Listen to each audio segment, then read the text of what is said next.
Today we're going to remind ourselves of where we live. And this is our home. What we do with this planet is up to us. And how we behave and what we leave behind as a legacy for our children is up to each and every one of us. And it begins when we leave here today. When we go through that door, what the message is that we take with us and what we share with all those that we know and those that we don't know become seeds of consciousness, because that's ultimately what it's all about. We cannot carry on waiting for others to try and save us. And I might be repeating myself from yesterday, but it is a very important fundamental reality that we face every second of every day. We are the people we've been waiting for. Keep reminding yourself of this. There will be no other saviors. You are the people you've been waiting for. So I thought I'd do something very different, something that I used to do a long time ago, and it gets slightly more metaphysical and slightly more spiritual, but it is really supposed to be about ancient technology, ancient advanced technology, and the evidence of that. But you can't just talk about ancient advanced technology until you've looked at what the source of that technology is or may be. And when you start looking at the source of that technology and what it possibly was and what we can prove it is and how powerful and amazing and mind-blowing it is, you got to start going back and say, well, where does this technology actually come from? And do we still have the knowledge of it today, or have we somehow lost it? Or is it out there in the ether somewhere? Or how can we tap into it? And you start to realize it's a much bigger story than just, oh, well, here's some proof, ancient advanced technology. Look, here's a stone gun. That's not what this is all about, because that's not how the ancients worked. And we're only starting to realize that today. Their level of doing stuff was so far different from the way we operate on a daily basis in this. Remember, this is the trap that we find ourselves in, and I'm going to talk about that trap a little bit later, and the fact that it's a real scientific reality that we face and we need to deal with. So where does that beautiful planet of ours come from? You know, where does the universe come from in that sense? Because we get told that in the beginning there was nothing, and then suddenly out of this nothing, everything in existence appears. And I have a bit of a problem with that, because that doesn't make any sense. And the scientists call it the Big Bang, and religion and spiritual people calls it God or the Creator. And in that moment and that split second, you walk into a very definite science and God dilemma. And the exciting thing is that when you read between the lines, it's the same bloody thing. It's just a misunderstanding of language and misinterpretation of words, of what is really going on out there. The ones don't want to talk to the others, and the other ones are too scared if they talk to them, they might be put in a box, or they're going to get whipped or hung up or quartered or whatever the hell it is. But there's just a mess out there that's being created by the compartmentalization of knowledge and information and the control system that has created the divide and conquer principle that we all suffer from. And that's the problem. So physics tells us, the scientists today tell us that this Big Bang, out of this nothing, it was nothing, and then suddenly all this stuff just came flying out of this thing called the Big Bang. And let me remind you, it remains a theory. Just like the theory of evolution, it remains a theory. But suddenly, somehow, mainstream academia puts it in as a fact. This is how it happened, and this is how it is, and they teach it at school and university. And if you don't write down it's the Big Bang, which is a cause for everything, you're going to fail, and you're not going to get your degree, and you're not going to get a job, you're not going to have a career, and you're not going to get your golden watch at the end of that career. And that's what this is all about? I don't think so. What's fascinating, when you start looking at the universe and everything in it, it starts to look like a giant living organism, and you realize it truly is a giant living organism, living, breathing, existing, filled with consciousness, looking very much like parts of our brain and our anatomy. This is the living universe that we're looking at, and it becomes spectacular. And it's very interesting that we talk about evidence of an expanding universe. The universe, or the multiverse, because there are very few researchers and scientists and astronomers today that still believe there's only one universe. It's now pretty much accepted that we're talking about an infinite number of multiverses here, and that this is an expanding multiverse that keeps growing and growing. And so if that's the case, in standard Newtonian physics and science that gets shoved down our throats, we get told that, well, that's not possible because you can't create or destroy energy. It just always exists. Well, let me take you to that moment of the Big Bang and suddenly realize we have a big problem with that. You can't create or destroy energy. Really? Well, where did all this stuff come from? Well, it comes from the Big Bang. Oh, but where does it come from? Well, it's the Big Bang.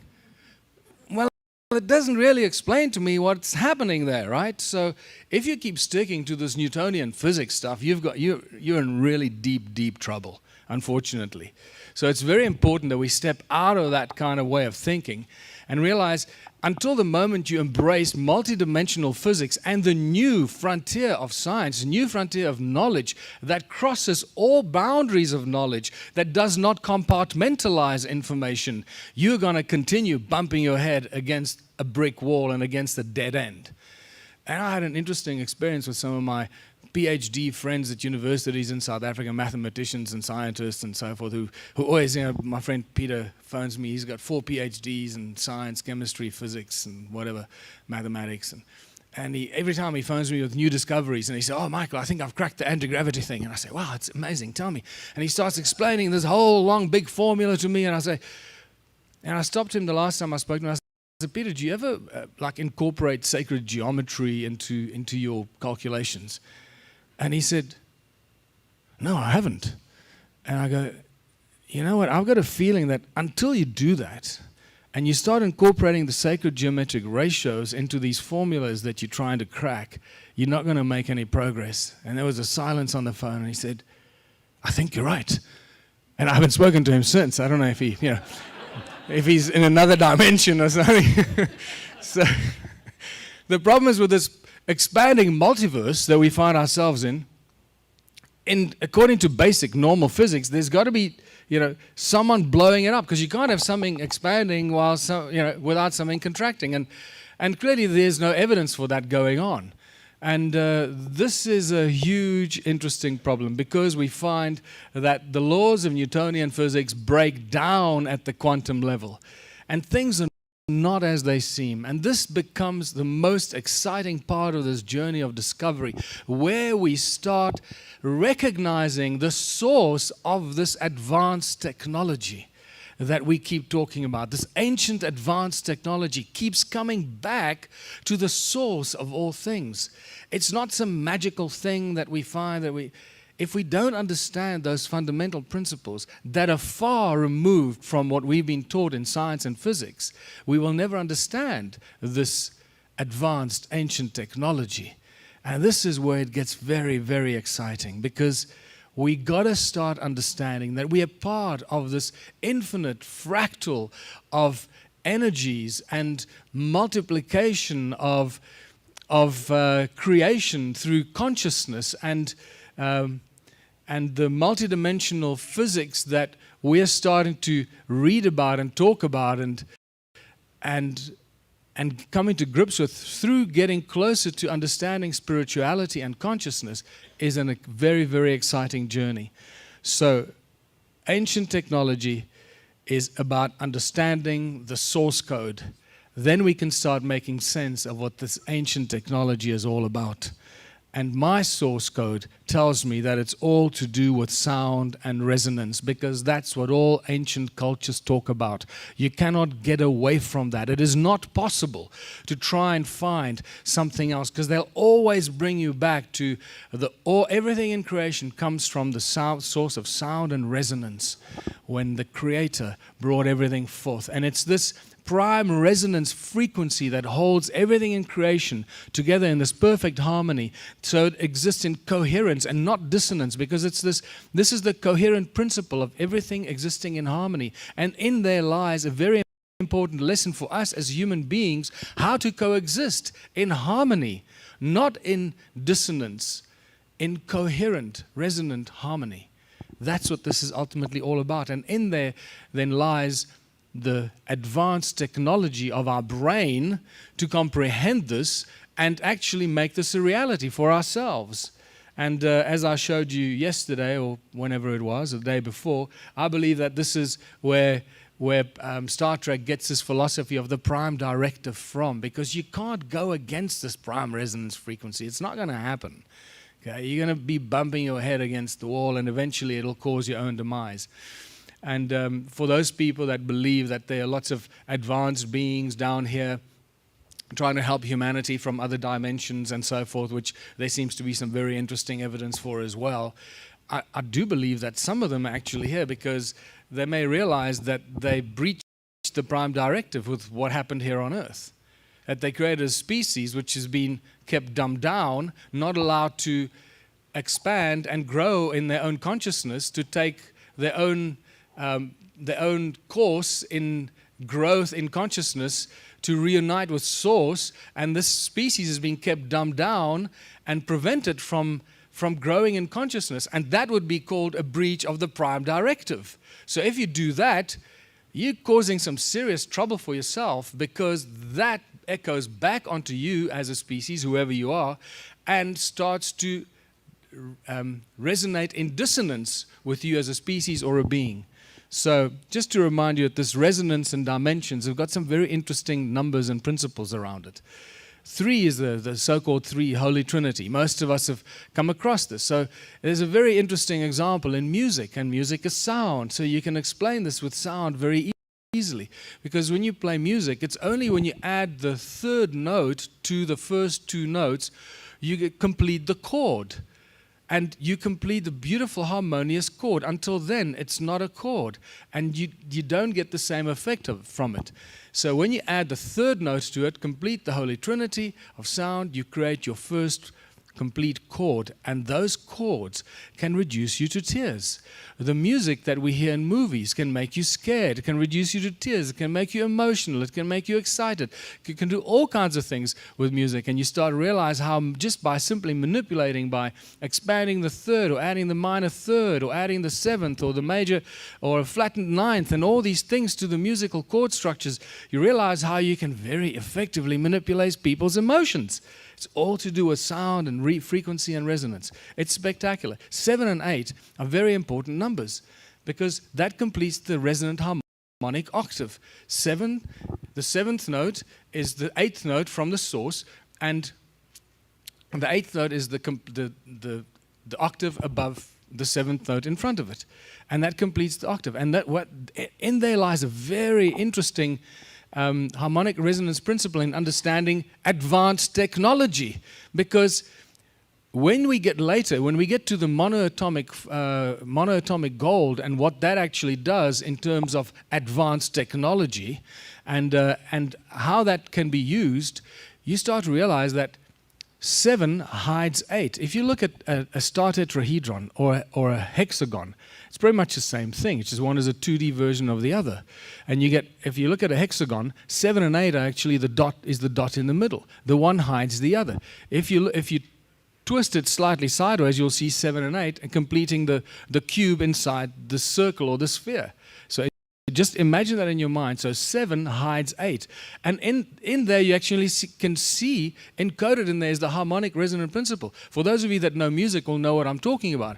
If you do not have a very well-trained ear in music, if you play the middle C on the piano and you play the C above it, the octave, and you close your eyes, you will not know whether you're playing 2 notes or 1 note or 3 notes. It sounds like 1 note. So what I'm telling you is the 7th frequency hides the 8th one, either below it or above it. And so we start seeing how even visually we get very important information about this resonance thing, which is a tool to use in advanced technology, if you understand it. 12 and 13 is just a higher level version of the 7 and 8. Same thing.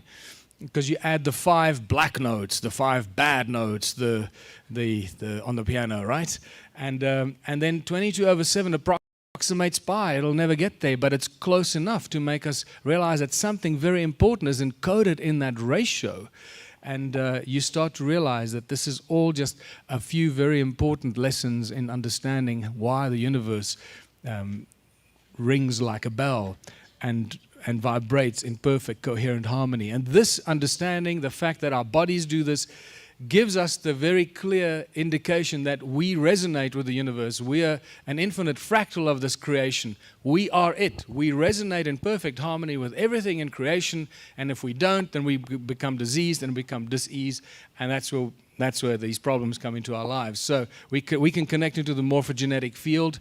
And if you have worked or listened to William Brown's presentation on genetics and all that, you'll understand a lot more about that. It's a spectacular lot of information there about the morphogenetic field, the resonance behind everything, and because everything is connected. You cannot separate anything from everything else. And that's the problem we face today, that everything in our lives is compartmentalized. We've become so separated and so segregated on every level that we live in apartments, you know. It's encoded in the wording that's used in every language. And you start realizing that because of this resonance that's encoded in us, because we are infinite fractals of this resonant field and the prime directive, prime creation, we should be able to feel and sense everything. Understand, we all have a sphere of influence around us. You know, we use the words. I walked into a room, there was such a bad vibe in the room. Vibe, vibration, bad vibe. You know, and so we use this in our language, and we don't necessarily always realize what it is that we are saying. So, and one of the great bits of research that Greg Braden made famous and well known is the fact that the measurements and the science that was done on the heart compared to the brain actually shows that your heart is as much as 5,000 times stronger. The frequencies of your heart and the effect of your heart is up to 5,000 times, if not more, stronger than the brain, showing you that the source of your heartbeat. In fact, if you just think about this, if your heart is the thing that keeps pumping, right, and it's a frequency, 72 beats a minute or whatever it is, right? It depends on how fit you are. Every time you feel your heart beat, you can actually feel your connectedness to Source. That's what it is. It reminds you that you're a divine being connected to Source every time you hear your heart beat. So do that next time you feel depressed or want to slit your wrist. Don't do that. Just feel your heart. Know that you're connected to everything around you. It's a spectacular realization. So let's get back to this advanced technology, because I truly believe that sound and resonance are at the foundation of all knowledge and all advanced technology. And if sound is a primordial source of all things, therefore we should be able to do everything with sound, especially advanced technology, blowing people up, blowing planets up, killing everyone. But that's not really what we want to do, is it? We want to use it for something much better than that. But unfortunately, if you look around what's been happening in the secret government organizations and the Black Ops projects, that's what they seem to have been doing. Like I mentioned previously, there's one individual at this event who should be a speaker and he's not, who has done all this stuff, who's developed sound technology to manifest things out of thin air, who's developed technology to boil water with sound, who's developed sound and resonant tools and weapons to fry people, not just on the planet, but on the moon. And this is all done in fun and jest because it becomes like a game to these scientists when they're doing it, not realizing that they're actually developing really bad things. So let's just go through some of these things. My favorite subject, sound levitates, boils water, it creates light, it creates DNA. Sound heals and destroys pathogens. Sound moves beyond the speed of light. It is sometimes referred to as hypersound or Caesar technology. Sound makes things invisible, energizes water and the air we breathe, and it's the precursor to electromagnetism. Remember, God said, let there be light. So sound first, light next. Out of that, you get everything manifesting in this electromagnetic universe that we find ourselves in.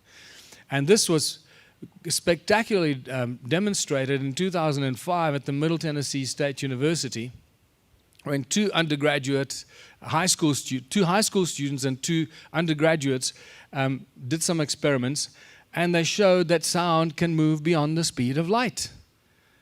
And this was published in the American Institute of Physics. This should have made it on the bloody news all over the world. No, it's too dangerous. Can't tell people this. It'll give them too many ideas. And this is how we're being controlled and compartmentalized. So let's just go through this one here. Most of you are familiar with this. sound manifesting physical form, but just to remind ourselves, I can't get enough of it, and hopefully you can't too. Come on, play. Yeah, I'm going to have to hum it for you. No, okay, well, obviously this one is not going to work, but you've seen all this. This is why I was up all night. Then to show you how your human voice, what a powerful tool we have in our throats here, the human voice, the voice box.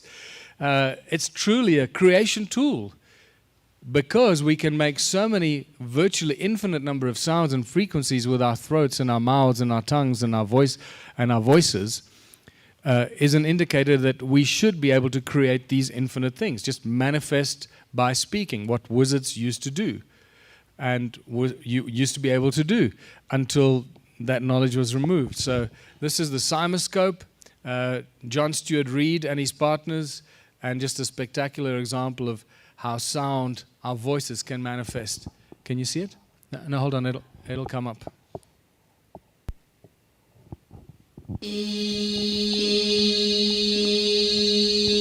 Every sound frequency gives you a very unique and specific.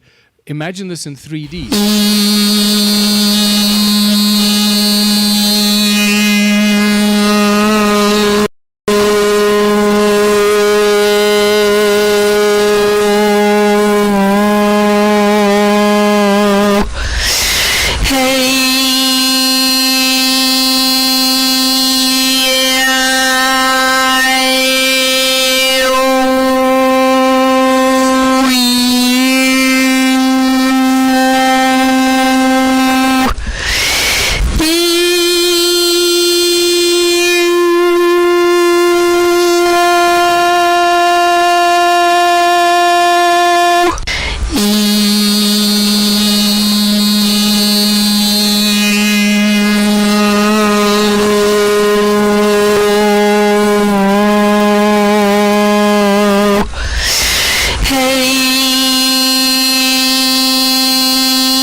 And here's one of those bubbles captured in a photograph, and the cross-section of that clearly indicates that the religious symbols were inspired by the sound thing. You've seen this before. There's your beautiful cross in a circle, which also tells us that the Native American medicine men understood the sound healing property, because the cross in a circle, the medicine wheel, is really just a cross in a circle, telling us that they understood that sound was a healer. Sound can do everything. And this brings us to sound as a tool of technology. And once again, the point of departure here is healing. In 1931, Royal Raymond Rife used sound as an advanced technological tool to cure all disease. Sound and resonance, you know all this. What happened to him? Removed from the system. Prime resonance, that's what this is all about. Prime resonance frequency, because every cell in your body, just like everything else in creation, has its own prime resonance frequency. And he found that cancer cells, because this was the experiment he did, responded really badly to certain sound and resonance frequencies. And he could morph them and turn normal cells into cancerous cells by exposing them to certain frequencies, and then bring them back, all under his special microscopes. Those amazing microscopes that he created. There was the first microscope that could actually see living cells under a microscope. Until then, and I believe even today, it is not that easy to do. And that was all removed from the knowledge pool of the legacy for humanity.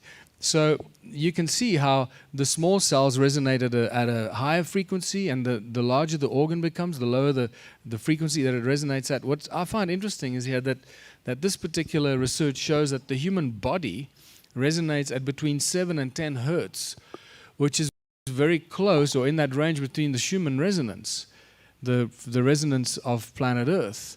And that tells us that we should be resonating at the same frequency as Mother Earth.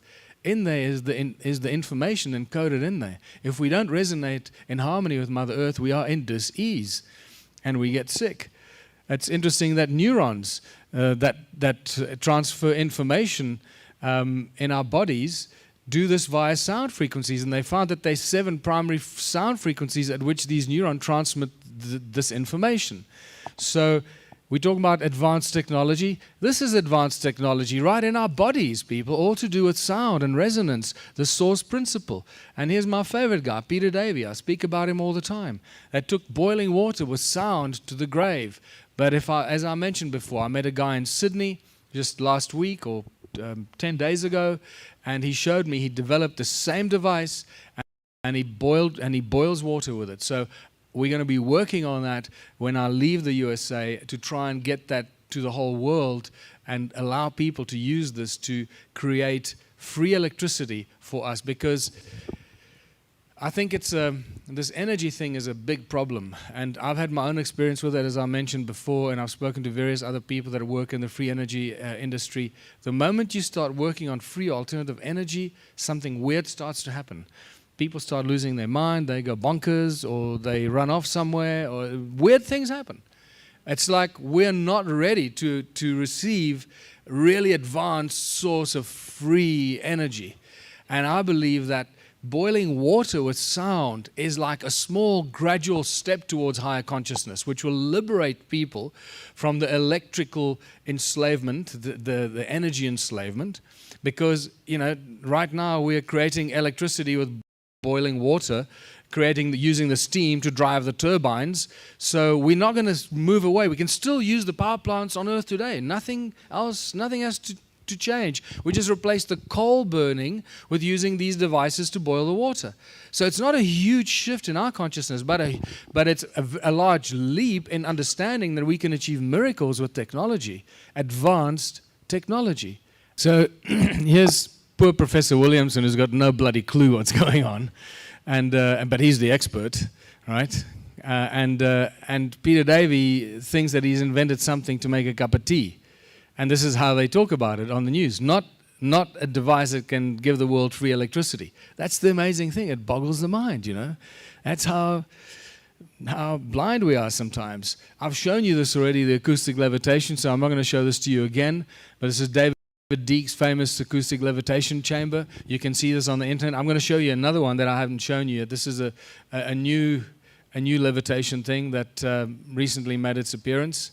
Only word of caution here is that this is not how you're going to move 10 or 20 ton block stones or 300 ton block stones. This is just capturing tiny little objects, as you can see, tiny objects within 2 standing waves, creating pressure through the molecules in the air. So that's how they manipulate this. But at least it gives you an idea how sound can move and manipulate things. And now from there, we can expand our minds, because the ancients didn't use this. They used what we would refer to as Caesar technology or hypersound. And one other guy who used this advanced technology already in 1888, who should have changed the world as we know it, is John Keely, one of my heroes, actually, and very, very badly forgotten. He lived in Philadelphia. All his stuff was bought and removed from the mainframe when he died. And he was turned out to be a charlatan and a liar who fabricated information, because that's what they do to people that make great discoveries. Well, John Keely used sound primarily, and he would crush giant blocks of stone into the finest powder in a few minutes, which is virtually impossible in today's technology. I know from growing up on the mines, what they do, how they have to, when they extract the ore out of the ground on the gold mines and the platinum mines, and they take these big chunks of rock and they put them in these huge steel drums filled with these metal balls, and then these drums rotate for hours for them to crush the ore into a fine powder. That's how primitive the mining industry is today still. And John Keely changed that completely by using sound to crush giant stones. He drilled absolute precise holes with precise aperture and depth into rock with sound frequency. He levitated stone and metal balls. And in that levitation, which is, by the way, very well documented by a group of journalists in his laboratory, and they wrote about this in 1888 or around that period. And all that information was very conveniently removed what is fascinating about this is that one of the things that he said, that to be able to levitate things with sound, the source of the sound has to be calibrated to your body's energy. And you'll see how important that information is when we get to Egypt. I think one of the most important discoveries to do with advanced technology and sound is Luc Montagnier, who gave us free DNA, spontaneous DNA generation. Now, just if you think about this, if you can spontaneously generate DNA with sound, that means you've created the code for physical form, life, and possibly consciousness, which means, just think about this process of deduction here, that if you can generate DNA with sound, that means you should be able to generate anything with sound. Anything. If you can make DNA. And this is the kind of stuff we got to start thinking about. Everything is possible. Once you start using resonance, sound, harmonics, everything and anything is possible. Look at this. Even a photograph of an electron shows us the coherence in what's supposed to be a picture of an electron. This is a picture of a light beam moving through an electron. You can see the coherence inside the so-called structure of the electron. And so it goes. Advanced technology, the magnetron that we use today uses sound. It's called a resonant cavity magnetron. Resonance, space, sound inside a space that creates huge amounts of energy. How much energy? So much energy that magnetrons are used to cut with laser beams, to cut metal in a split second. Now, if this is not advanced technology using sound, I don't know what else we're going to look at for advanced technology. Sound creates light. Sound creates light. Absolutely. God said, let there be light. Here's an experiment that many people have done already, even with Christmas lights on their trees, that when you take a big speaker and you attach it to a little LED light and you put the speaker in a very noisy area, it reverses the process. It vibrates the coil and it sends the energy back and it lights up the little light. So sound creates light. God said, let there be light. There you got a perfect example. And then we get to Daniel Nunes in New York, Daniel Erica Nunes, who make these vortex coils, these copper vortex coils. And Daniel, by putting sound into the center of his vortex coil, generates so much energy that he converts gas into plasma.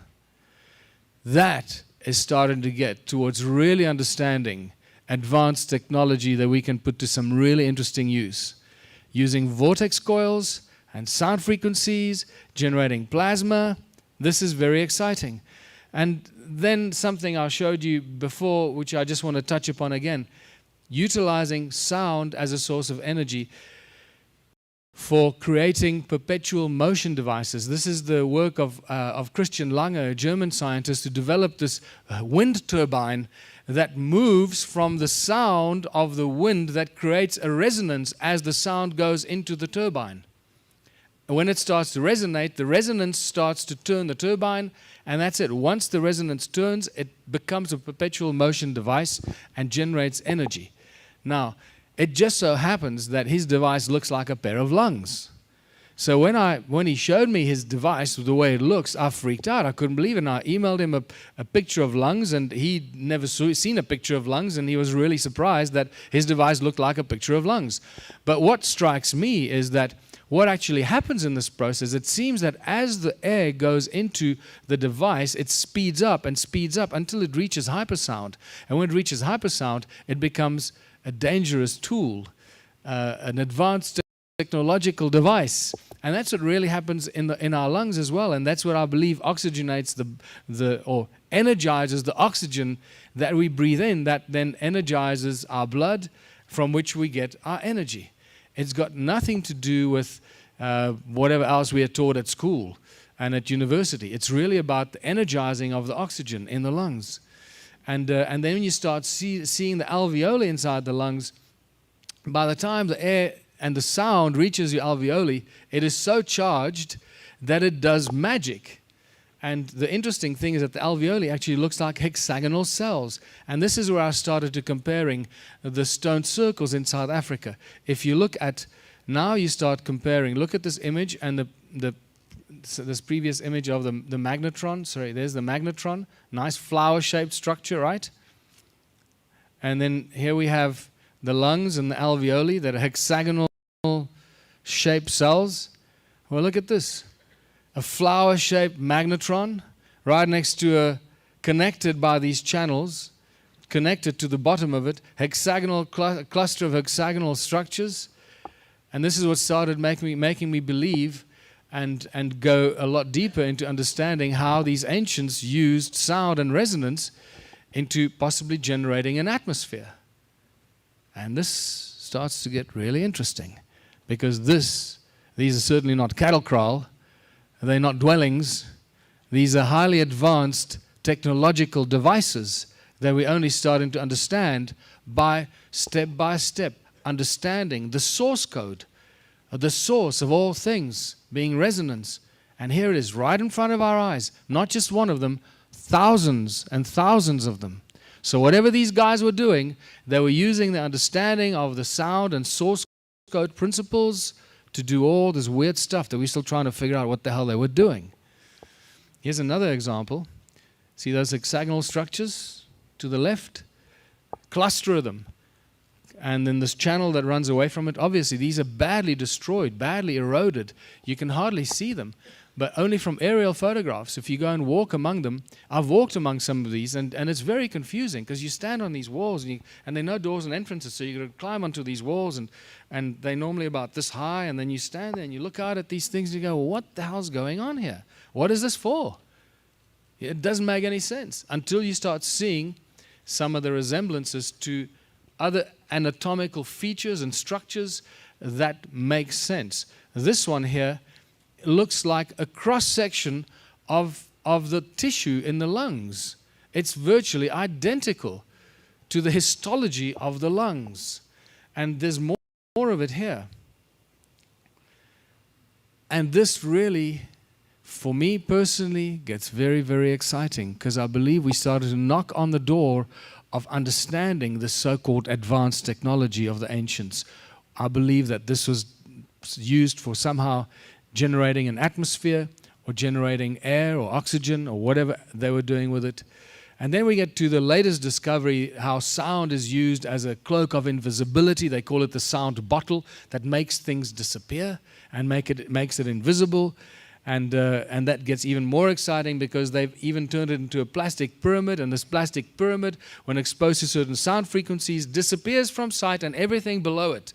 So if you put the plastic pyramid up there and you put sound frequencies on it, whatever you put underneath it will disappear. With the pyramid, you will not see it. So this is just insane stuff. This is brand new research. I mean, they've just put this out there about 3 days ago on the news. I guess they've been working with this for quite a while already before they put it out. So, and what I found interesting is that that structure that you see, that pyramid there, that they made out of plastic, really looks very close to, for comfort, to Asian building techniques. And you go, okay, what were these guys, why were they building their buildings like this? Because you have to go to a lot of trouble to build buildings like this, right? It's not easy to build them. Were they hiding something underneath? And maybe that's exactly what it was. That was a cloak of invisibility for whatever stuff they were doing. They didn't want the peasants to see. You can't see, they let the peasants see creatures coming in and out of the ground and things disappearing into underground tunnels and all that. So we build these weird structures that we can do anything and nobody will know about it. So sound is the ultimate source of free energy. And if this doesn't make your mind wander into all areas of possibility, if sound is the ultimate source of free energy, then we can use it for everything and anything. And I've covered this already, that humanity was taken control of by the use of cone-shaped tools. And these cone-shaped tools made me call it the ice cream cone phenomenon, because it is really spectacular when you start to recognize it. And one of the key moments was realizing that this technology was used by Ed Leeds-Kalnin building Coral Castle. How you can manipulate 5-ton or 10-ton blocks of coral, how you can cut them so precisely. He certainly didn't do that with a handsaw. Just think about getting a big lump of coral and cutting it so precisely into these shapes that he used at Coral Castle. If this guy didn't have advanced technology, then it would not have been possible for him to do this. And by process of elimination and deduction, realizing that he did this, or hearing that he did this with ice cream cones in his hands, gives us a very clear indication that cone-shaped tools are at the source and at the center of this recurring mystery of advanced technology in ancient times. And as I said, I've been finding these cone-shaped tools everywhere around South Africa, and iron mines in England, cone-shaped tools in Egypt. And to remind you that the Native American medicine men, when they performed their special ceremonies in the kivas especially, bang together cone-shaped tools to make a sound. That's why they do that. And the conical tower in Great Zimbabwe is a giant cone. And even in Australia, you get cone-shaped tools. And then these ones in the Rosicrucian Museum in San Jose, California, which tell us that these cone-shaped tools commemorate the building of the temples in Sumer, and specifically one of them refers to the temple of Inanna. And that takes us to a deeper understanding of the rods and cones in our eyes, that we could possibly have supernatural abilities like Superman because the cones in our eyes. And that brings us back to these bloody stone circles in South Africa, because therein lies a real deeper understanding of this technology. What I shared with you yesterday without the electricity is just something that I kept in here just to remind you, because the question is, what happened to these more than 10 million stone circles, stone structures without doors and entrances, all connected by channels, sitting inside a large spider's web effect of terraces that were apparently, growing food for millions of people. What is this all about? The question is, what happened to these people? And this is one of those great examples of a picture that you snap just accidentally because we were flying in a helicopter at the right time of the day, because at the wrong time of the day, you'll never see this. And you see these mountains, vast areas of mountains covered with these ruins, and you can see the sediment of sand and soil that covers them. They lie hidden beneath the sand and soil. So in there lies the clue what happened here. Something covered them with sand and soil. And that clue we find in these two Sumerian texts, which I mentioned to you. These kings lists that talk about these kings that lived for more than 220,000 years. And clearly they weren't human, these guys. And then it tells us at the bottom there, then the flood swept over. So it seems that it was the so-called biblical flood that was actually the cause of the destruction of this vast civilization. The flood swept over at the bottom there.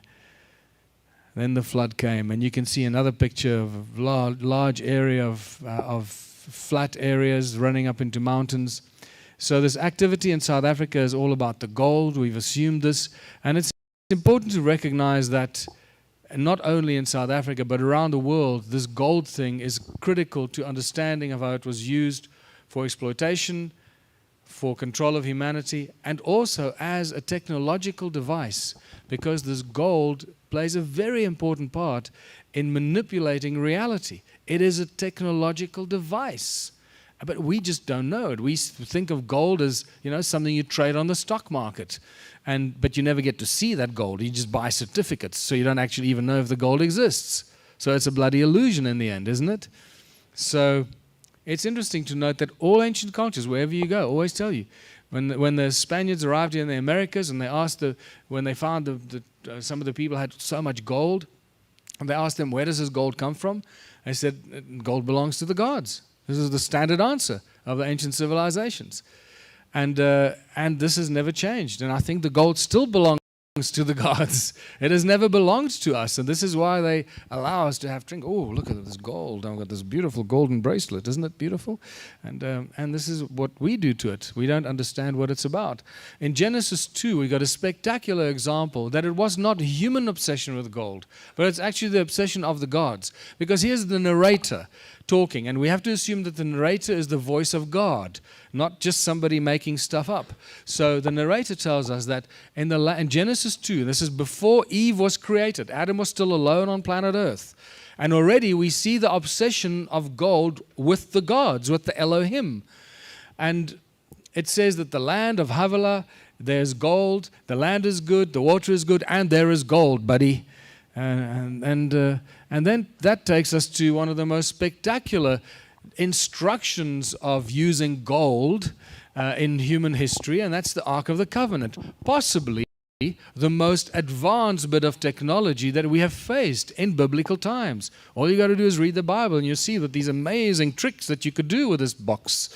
But first you had to make it this big and that big, and you have to cover it with gold this thick and that thick, and it had to be this, and the cherubim over the bed. And then it tells Moses, sit between the cherubs on top of the Ark of the Covenant, and I will talk to you and give you instructions as to what to tell the Israelites. Really? Wow. You're just giving away the game here. Yeah, so clearly it was a communication device as well. So advanced technology, communication device, we're starting to get a very interesting idea. And then the golden surprise, the golden calf. What happened when Moses came down from the mountain? He took the golden calf, he burnt it in the fire. He didn't turn it into molten gold, he turned it into white powder. What did he do with his white powder? He put it in the water and made the Israelites drink it. There are actually two separate accounts of this event, and they differ slightly. But this is where we start to realize this is the golden surprise, and this has got nothing to do. And the question was yesterday, what's the gold all about? You smart people, you know what it's all about. But we got to remind ourselves of what it's about, to understand that we're dealing with advanced knowledge and advanced technology. All of this stuff works together, people. You can't separate any of this from anything else. It's only when you start throwing it together, you start to get a real sense of what these guys were up to and what they really knew and understood, how to apply this in technology. So, monoatomic state, ORMS, it's called ORMUS, all kinds of interesting things. White powder reform, non-metallic, completely non-metallic. This white powder of monoatomic gold. Remember, why is it monoatomic? Most people still don't understand this, because the gold atom on its own is actually Au, aurum, Au2. So it's two atoms of gold that combine, that make up gold, not a single atom. So if you can prevent that combination of the two golden atoms to create gold, the way the yellow gold, it remains monoatomic. And boy, in there lies some very interesting stuff. When you start dealing with monoatomic elements, like hydrogen, for example, which is a monoatomic element as well, you start getting some interesting things happen. And this is why there seems to be this obsession with hydrogen for an alternative source of electricity or energy. And I think we're going completely down the wrong rabbit hole because we're missing the point here. The thing with monoatomic gold is, so you prevent the two atoms from combining, and if you somehow manage to keep them monoatomic, you get this white fluffy powder. It doesn't look like shiny yellow gold at all. And everything changes. It has no metallic properties at all. It's a white fluffy powder. And this is the spectacular work done by David Hudson, who lives in Phoenix, Arizona. And I had the pleasure of meeting David on several occasions. He came to South Africa to do a presentation there as well at our conference. So I've learned a great deal from David, not only from his presentation, but what he shared with me, what he's done with the MIT research and why they couldn't publish the information. Because basically the standard scientific protocol is that if you can't explain it, you can't publish a paper on it. And that was it. They couldn't explain what they were observing, therefore they couldn't publish a paper on it. That's simple. That cannot be peer reviewed, because no one has got the knowledge and the ability to peer review your paper. So you can't write about it. And this is how we suppress knowledge and information. This whole idea of peer review is the most evil thing that has actually befallen humanity, because it just, keeps promoting BS. And this next book keeps citing some other asshole who wrote about something he didn't understand about. But that now becomes promoted as fact and law and actual stuff that happened because it was written by some professor with a PhD. And all the students keep citing that professor because otherwise they're not going to pass and not get their PhDs. So this is how peer review documents make it into fame and whatever happens to them. Yeah, it's spectacular. That's our education system, right?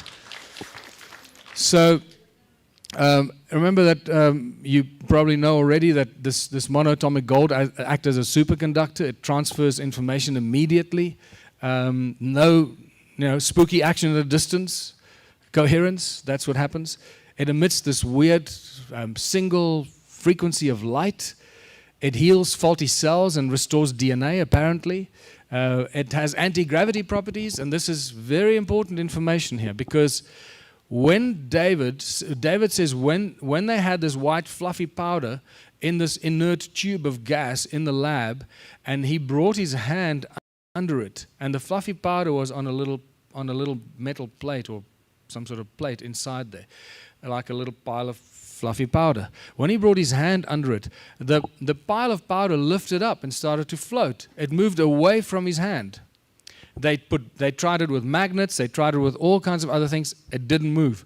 But the moment you used the human hand, the fluffy powder lifted up, responded to human touch and nothing else that they tried. They even tried to put an electrical charge to it and nothing happened. And this is really important because that tells us that we have monoatomic elements in our bodies because it repels the monoatomic form of gold inside the tube. So we actually already possess monoatomic elements and probably monoatomic gold. It is also important to know, and I only learned this from a scientist in Boulder, Colorado last October, that gold is the only of the entire group of elements and the platinum group of elements, the only one that fluxes at body temperature. So it can be utilized by your body and absorbed.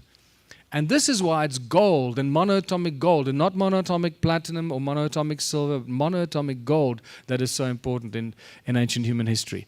This gets us to truly understanding advanced knowledge and advanced technology of the ancients.